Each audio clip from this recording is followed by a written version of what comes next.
In the previous lesson, we looked at opening up individual images, like, what was it, 5 or 6 different ways we could do that. We do have options if we're going to open up multiple images, and let's start with the desktop, because we have a problem here. This image is a JPEG that opens in Preview. These will open up in Photoshop, even though one's a TIFF. That's the program that defaults to if it's a TIFF. But if I select all 3 by dragging, and you can do that on a Mac or Windows, they're not all 3 going to open up in Photoshop. One will still open up in Preview.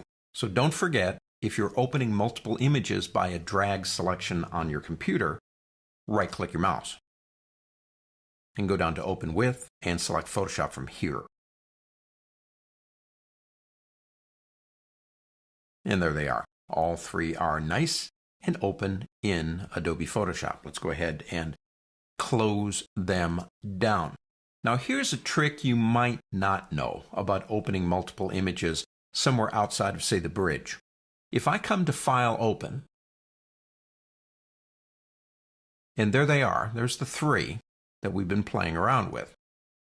Most people will open one at a time because they're in the Open dialog box and they don't realize that if they hold down their Control key, that's the Apple key on a Mac, same key, different name, they can actually select non-contiguous, or they could go and select all 3. Now don't forget the difference between the Control key and the Shift key. If I start back down here and click on this one, and I have 5 or 6 that I need to open up, if I hold the Shift key down and click here, obviously it will select all 3 of them for me.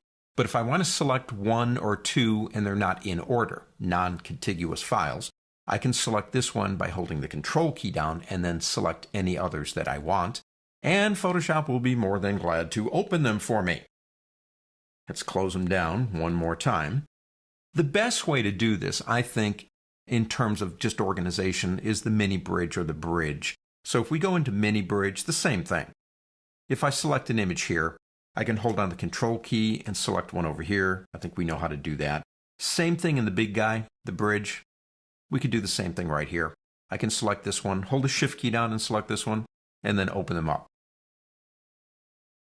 So, not rocket science, but again, several different ways to achieve the goal of opening multiple images. Choose the one that's most efficient for you. On to the next.